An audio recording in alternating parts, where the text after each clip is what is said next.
السلام عليكم ورحمة الله وبركاته. الحمد لله ناصر السنة والإسلام والدين بأهل السنة، وصلى الله وسلم على نبينا محمد وعلى آله وصحبه وسلم. وبعد، تلاعب السيستاني في الصلاة، هذا الركن العظيم الذي لم يسلم من شرورات السيستاني ومن ضلالات السيستاني. السيستاني بيقول للشيعة ما تصلوش بصور يعني طويلة، هذه الصور الطويلة لا يجوز الصلاة بها. إزاي؟ الشيعة عندهم ان لو الانسان صلى، من اجل ذلك يعني لا ترى احد من مراجع الشيعة ولا معمم الشيعة ولا عوام الشيعة يحفظ القرآن الكريم او يحفظ صور طويلة كالبقرة او آل عمران او النساء او المائدة الانفال التوبة، ما فيه خالص. السيستاني بيقول ان لو الشيعي بيصلي دلوقتي وقرأ الفاتحة ومثلا قرأ اول ربع من البقرة وحب ان هو يركع، لا يجوز ليه ان هو يركع. طب ليه لا يجوز ليه ان هو يركع؟ بيقول لك لازم يختم السورة. وصراحة حتى نكون يعني بصدق ان هذا موجود عند يعني الامامية الاثنى عشرية كلهم، ليس السيستاني فحسب، ولكن احنا بناتي بكلامه لان بنتكلم عن السيستاني. فبيقول ايه؟ مسألة رقم 624 في كتاب الصلاة، افعال الصلاة وما يتعلق به، يقول: اذا لم يتمكن المصلي من اتمام السورة لضيق الوقت عن اتمامها، فالاحوط لزوما ان يعدل الى سورة اخرى وان كان قد بلغ النصف فيها. لو قرأ نصف سورة البقرة ما ينفعش تركع، لا يجوز لك انك ترجع، لا اما تتم السورة. شوف بيكرهوا المسلمين في القرآن، ولا حول ولا قوة الا بالله. يعني بيحاولوا ان هم يكرهوا عوام الشيعة في كتاب الله تبارك وتعالى. الشيعي يقول لك طب ليه انا اصلي بالبقرة بقى؟ ليه اصلي بآل عمران واقرأ مثلا صفحة او نصف صفحة واركع؟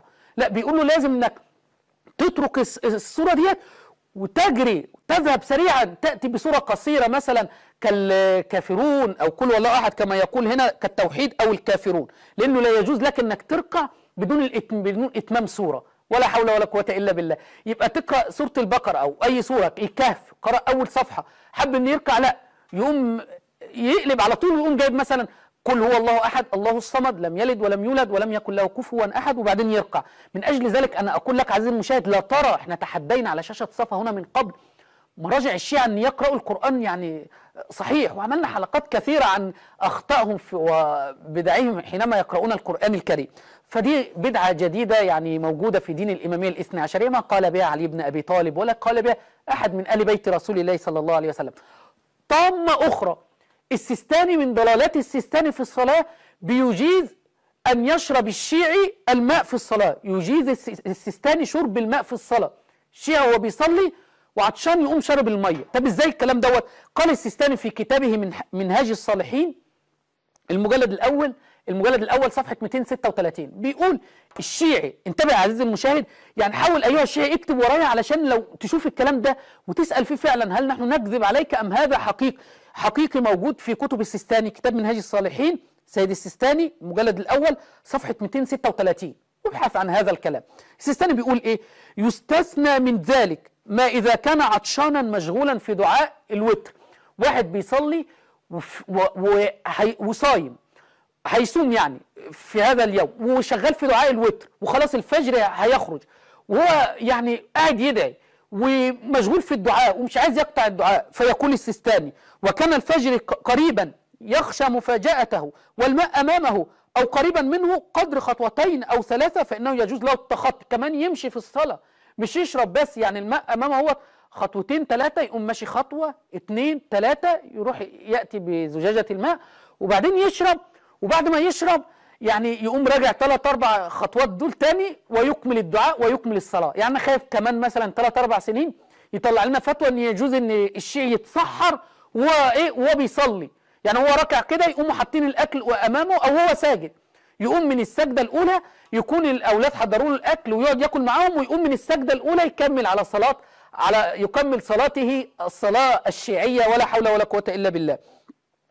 وهو يعني هذه الفتوى في كتاب منهاج الصالحين للسيستاني المجلد الأول صفحة 236. من بدع السيستاني في الصلاة أيضا، السيستاني يقول يجب رد السلام في الصلاة حتى وإن كان من امرأة. لو امرأة مرت على رجل وهو بيصلي فقالت له السلام عليكم، فيجب على الشيعي يقول لها السلام عليكم. في مسألة رقم 676 يقول السيستاني و679 يجب رد السلام وإن كان المسلم صبيا مميزا أو امرأة أجنبية، حتى لو كان صبي مميز أو يعني عنده مثلا 12 سنة وبيفهم وبيميز ما بين الأشياء، فيجوز ان لو قال لك السلام عليكم يجب رد السلام، والمرأة حتى الأجنبية لو قالت لك ذلك.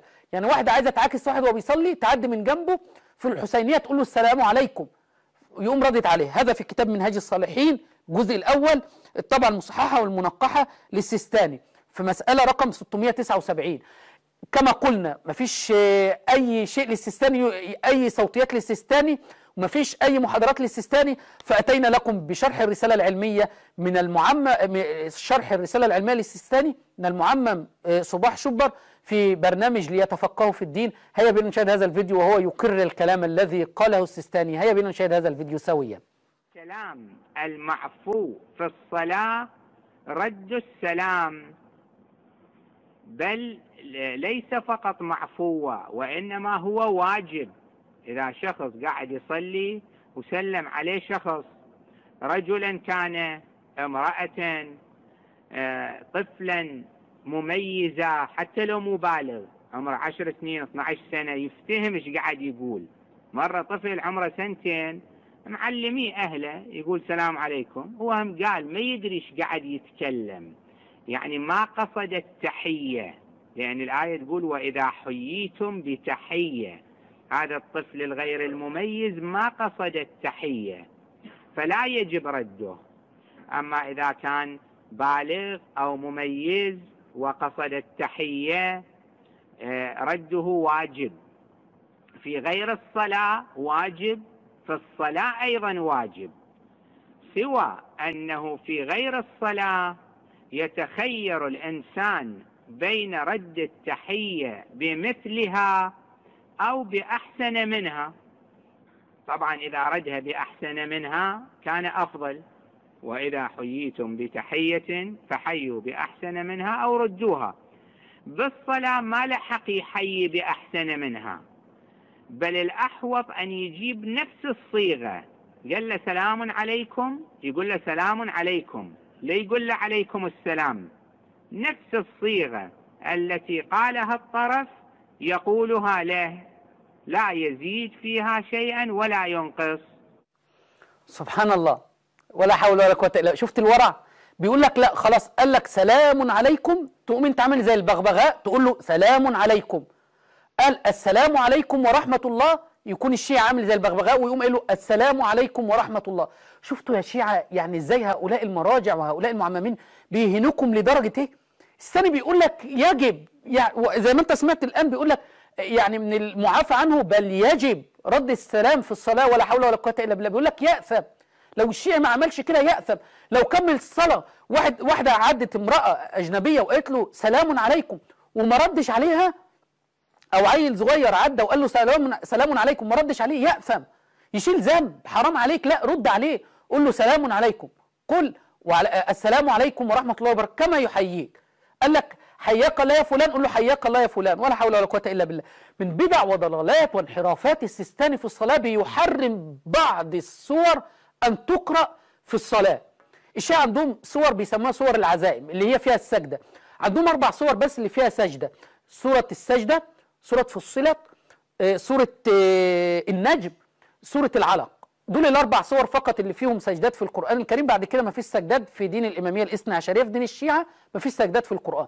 بيقول لك لا يجوز لك انك تقرأ بصورة فيها سجدة في القرآن الكريم. بيحرم على الشيعة ان هم يقرأوا قرآن. ومن شوية بيقول لهم قولوا ردوا الصلاة ردوا السلام في الصلاة. بالله عليكم ده دين؟ تعالوا نقرأ مع بعض الكلام اللي قاله السيستاني.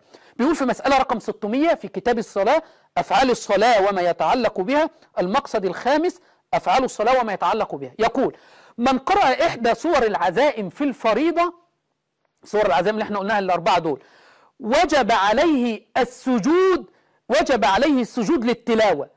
يجب عليك السجود، لدام قرأتها يبقى يجب عليك السجود. فإن سجد أعاد الصلاة على الأحوط للسجود. إن سجد خلاص صلاته بطل. وإن لم يسجد يأثم. طب يعمل إيه بالله عليكم؟ يعني السيستاني بيقولوا لو أنت سجدت خلاص يبقى صلاتك بطلت، ولو ما رضيتش تسجد وكملت الصلاة بتاعتك تأثم وتشيل ذنب. طب يعمل إيه بالله عليكم؟